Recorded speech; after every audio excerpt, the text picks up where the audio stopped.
Hey, what's up everybody? It's Steven here.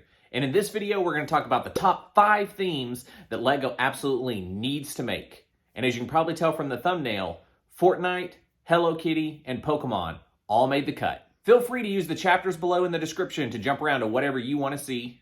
And if you end up liking this video, hitting that thumbs up and giving a subscribe really does help the channel grow.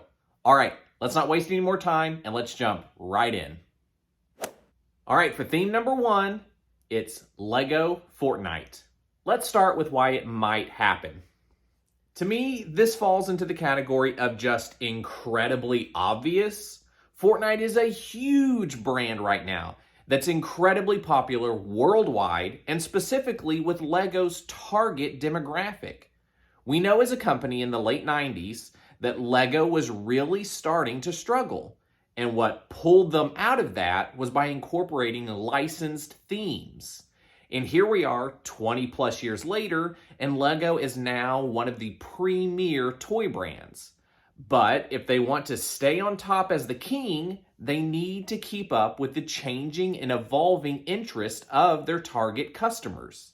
And right now, there probably isn't anything more popular with that target demographic than Fortnite. I saw an article that mentioned back in December, there were about 15 million concurrent players active in Fortnite. Last time I checked, that's a lot. Plus, there's a whole community on the internet that makes mock LEGO sets for Fortnite. And honestly, if they made LEGO Fortnite sets, I think they would just fly off the shelves. There's a ton of locations, buildings, vehicles, and characters that LEGO could use from the Fortnite property. Also, given how important building and constructing is in Fortnite, it actually makes a really nice and organic parallel with LEGO already. Okay, so why it might not happen? And the quick and easy answer is the violence. LEGO really considers themselves a children's toy company despite expanding its 18+ offering, and therefore tends to shun a lot of the more violent properties. Now, obviously, there is some grayness to this, as of course we have blasters for the Star Wars Legos, and we do even see some weapons in the Marvel sets. But in the Jurassic Park theme, all the villains are carrying around tranquilizers and not actual weapons. LEGO has also said that they have no plans to do anything for like Call of Duty or any actual modern warfare type themes. So, given that the whole play experience for Fortnite is a battle royale, I think that makes it a challenge for LEGO actually ever doing this theme. Now, I will say that Fortnite has a lightheartedness to it or goofiness where it's not taking itself too seriously. And with that cartoon art styling, it might help as well. The other thing that may be seen as a negative is longevity. This is a video game which historically, the popularity for individual IPs can be quite volatile for gaming properties. And we know LEGO set research, development, and production has a lead time of somewhere between 1 to 3 years, depending on the property and everything that's involved. So even if they started working on Fortnite Legos today, in all likelihood, we probably wouldn't actually get any until 2024 at the earliest. And is Fortnite going to have the same popularity, presence, and impact as it does right now? I don't know, maybe. But my guess is those are the two main factors that either are or have kept LEGO from making this theme or any sets up to this point. But if I was a LEGO executive interested in making my company money and continuing to grow my company and brand, I would have already been pushing for this to be a theme well over a year ago. And theme number 2, LEGO Mario Kart. So why this might happen? Ever since they introduced LEGO Super Mario, this is the theme that has felt like the logical and natural successor or perhaps even extension of the LEGO Mario brand and theme. As of February of 2022, Mario Kart 8 has sold 50 million copies per Nintendo. And if 15 million felt like a lot, then 50 million definitely does. Also, Mario Kart would be a way for LEGO to continue doing Mario, but in a totally new and different direction, with it obviously based around the karts, vehicles, and track courses, as opposed to the Mario courses we see with Super Mario. Plus, this gives LEGO the opportunity to do what everyone has been asking for since they started the Super Mario theme, and that's make normal, regular minifigs for Mario and company. And also, by doing that, you're able to resell all of the Mario figures again, but obviously this time in minifig form. Plus, I think collecting all of the different karts would be a really big draw for people. And we know LEGO loves to build and make vehicles, so that should be right up their alley. Plus, there's a huge variety in the different courses and locations, and with many of them being incredibly iconic, like Rainbow Road. So then, why it might not happen? So given how very specific LEGO and Nintendo were for the Super Mario sets, and having courses and play being such an integral part of that theme, I think that that's ultimately going to be the challenge of doing a Mario Kart set and theme.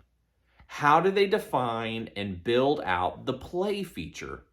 I think incorporating some kind of build for the different courses and tracks and raceways is an absolute must.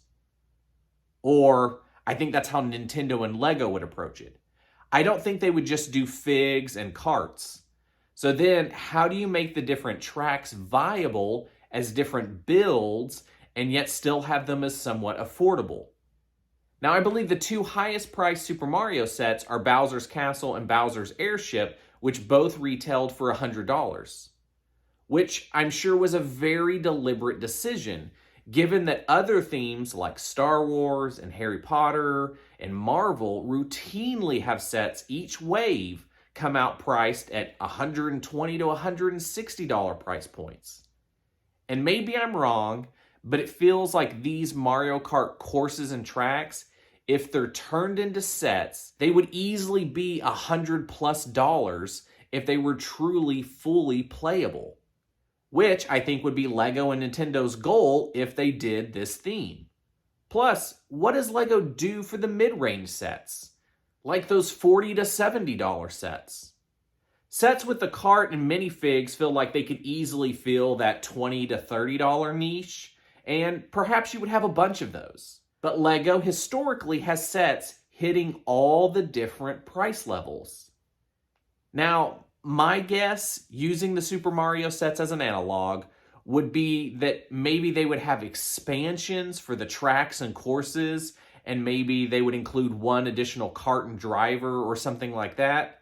But that still brings with it the problem that the customer would have to buy that $100+ set to truly incorporate these other expansion sets that on their own are probably $30 to $70. Whereas the Super Mario barrier to entry was $60, which even then people thought was a little steep.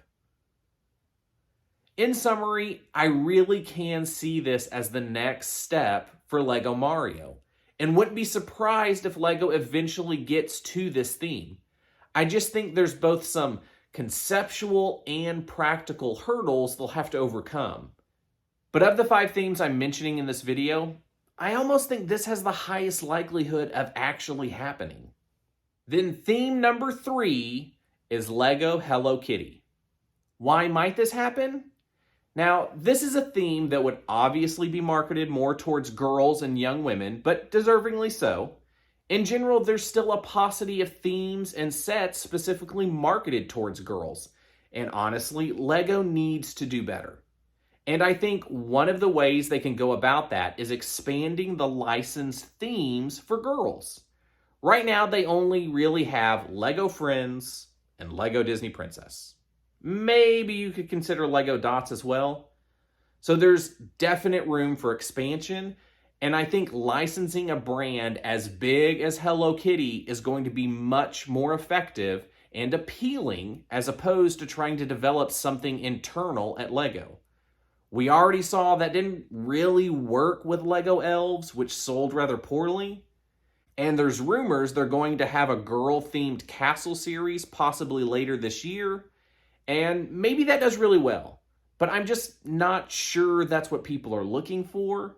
So I think LEGO should approach this like they did back in the 90s and use popular licenses to strengthen their own brand. So my strategy would be, whenever the license agreement with Mega Block expires, I'd swoop in and take that license. Hello Kitty has a huge international brand following, and it's had that for decades. So I think it would have cross-market appeal to young girls, young women, and even adults. Which is honestly the secret sauce of why LEGO Star Wars is so successful. So why this might not happen? I think because LEGO is stubborn and they really want to be successful with their own themes and IPs instead of having to pay out licensing fees. Hence why there's a rumored castle set coming out that's supposedly going to have mini dolls. And the other roadblock I mentioned a minute ago is that Mega Bloks currently has the license for Hello Kitty. Now, that's not a deal breaker by any means, as LEGO has swooped in and snatched licenses from Mega Bloks in the past, with snatching the MCU license, which I think was back in the early 2010s, jumping to mind. So it's not like they haven't done that before. So in summary, I think this is something that makes absolute sense for LEGO to do, but I think it's just not a priority for them, and therefore it's probably the least likely of these 5 themes to ever actually happen. Then there's theme number 4, LEGO Pixar. Why this might actually happen? Okay, this might be cheating a little because obviously they've done Pixar sets in the past, the most recent being Toy Story 4, and I even have a video trying to predict the Lightyear sets that are coming out later this year. But those sets are always movie tie-in sets, and it's not a year-to-year recurring theme. And that's what I'm saying LEGO should do.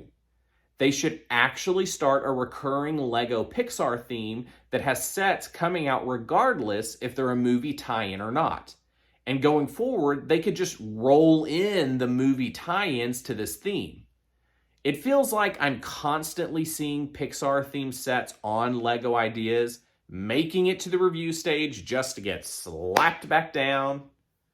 They've rejected multiple Ratatouille sets alone.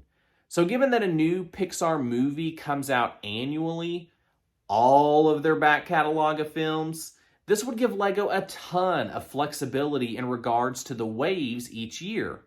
Also, if they wanted to keep it relatively small, like with the Disney Mickey Mouse theme, I think that would be fine too. And honestly, I could almost see a Pixar theme doing even better than Mickey Mouse, just from how well Pixar movies speak to all age groups. I mean, my 70-year-old aunt was interested in the LEGO Ratatouille set if that had been made.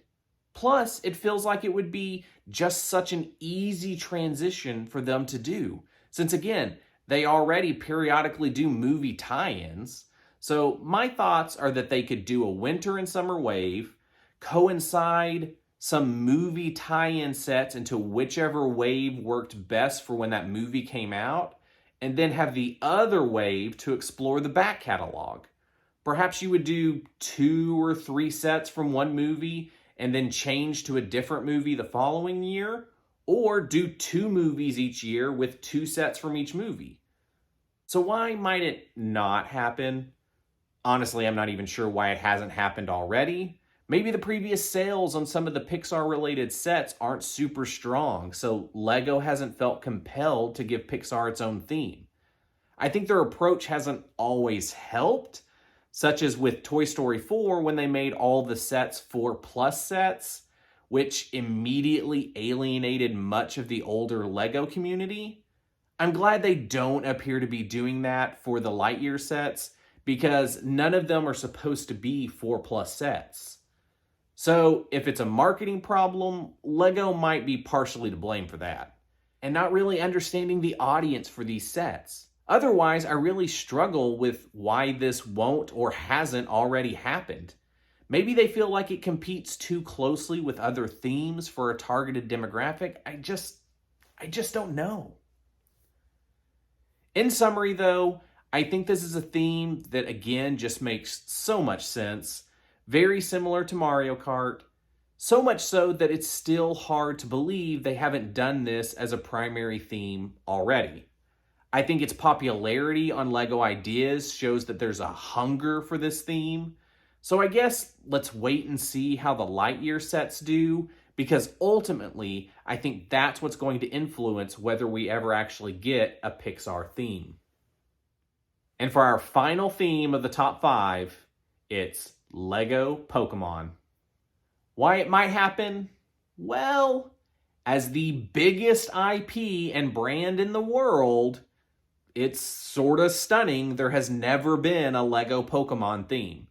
Pokemon itself is heavily marketed for kids, whether it's the games or merchandise, but also still has a huge young adult and adult following. It's not like it's overly violent or mature, which is usually why LEGO isn't interested in certain brands. And Mega Bloks has had the license and been making sets for years, so it's not like the Pokemon company is against giving the license out. So again, this one's just surprising. And especially since LEGO is really getting into the brick-built display models, like with the creatures in Harry Potter, the helmet series in Star Wars, and the display sets of the Infinity Gauntlet and Thor's Hammer Mjolnir with Marvel. Having a whole line and series of brick-built display-worthy Pokemon feels like it would make a ton of sense and be super popular, especially with the young adult and adult LEGO crowd. Now, those would obviously be all for display, but they could easily have a line more akin to what Mega Bloks has for actual play. They could have a brick-built Poke Center and a brick-built Pokemart, and you could have a really big set like Dr. Oak's lab, just as an example of a first wave. They could even build out the gyms and have other little battleground sets. I could see them doing a polybag series where they also incorporate different Pokemon minifigs as a way to include more and more of the Pokemon. Because again, I think there's like over 900 or 1,000 Pokemon at this point. Also, Pokemon is a series that's coming out with new games essentially on an annual basis, depending if you consider whether it's a mainline game or a remake or a spin-off. So that would give LEGO a lot of ways in which they could do tie-in sets that could surge with the popularity of the games being released. I think LEGO would practically print money if they did a Pokemon theme. So why they might not do this, well, it's just beyond me. Okay, in reality, the first thing would be the license, which again is currently owned by Mega Bloks. We've already talked about how LEGO could just swoop in and steal the license whenever it expires if they really wanted to, which, in fairness to LEGO, I'm betting would be super expensive to do. But I think much like when Disney bought Star Wars, even though it would be a big investment, I think they would practically print money when making these sets. Mega Bloks just doesn't have the same cachet and name recognition like LEGO does. There's going to be a huge proportion of people that never bought the Mega Bloks sets that would totally jump in if LEGO started making some. Plus, it's a great way to literally just cut the legs out from under your competition. The other roadblock might come down to be what kind of sets they would actually make. I think people would obviously love the idea I mentioned and that LEGO could totally just do that. I don't know if LEGO would think that's unique enough or different enough from what Mega Bloks has already done. But in all honesty, I think the biggest hurdle is LEGO just wanting to pay for another license, which I think would be expensive because they would have to outbid Mega Bloks, and I think they're kind of content with a lot of the licensed themes they already have. But like I said, if you're going to keep being the king and stay on top, You can't be content. You have to stay hungry and keep going for all of these new licenses and IPs to continue to bring in an ever-growing audience and market. Or at least that's my non-business take on this. So in summary, I think this is a license that, if acquired by LEGO, has the potential that it could be one of the better selling themes or licenses under LEGO, much like LEGO Star Wars. But what probably holds LEGO back is the upfront investment cost of actually getting said license. So what do you think? Are these sets and themes that you would totally be into and which LEGO would do? Are there any other licenses and brands that I didn't mention that LEGO should absolutely do? I had even more ideas than just these, so I'm thinking about doing another top 5 video to include some of those. So let me know down in the comments below which other themes you think I should include. You never know, maybe it'll show up in my next video. But thanks again for watching this video. I really do appreciate it. I'll catch you next time. Like with... Hi, cat. Scared the crap out of me. Oh, crap. Like a ghost in the night. Come here, Shadow.